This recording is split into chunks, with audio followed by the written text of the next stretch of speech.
आज फाइनाली जगार डोरी लगे तो hello everyone welcome back to my mini blog. तो सकाल सकाल उठिक एपटे ब्रश फ्रश कर गाधे बधे सारी मुझे बाहर थी क्लास जावाई। आज क्लास जावाई देखला बेलू बस कहीं ना एक्चुअली आज कहीं जीवेनी मुझे एका ही जी।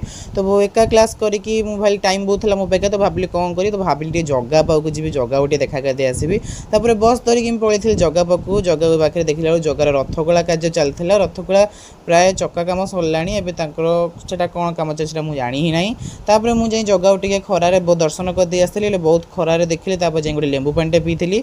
बस स्टाण्ड को आसी सांगे सांगे गोटे चाटे खाई बहुत से भोक करूला जो स्टाण्ड आसी देखला बेलू दुखी आत्मा आसिक बस एक्चुअली दुखी आत्मा आसते अप्पा घर को बस स्टाण्ड से आम देखाईगला। आउ आम अलग सेन्टर पिला माने आम सांग पिला अलग सेन्टर कर सहित बाटे देखा जाता बस से देखा करके मुझे पहुँची घरे घर देखला बेलू माऊ आम शोच फ्रिज उपर। तो भाविली ताकू हैरान करदेवी।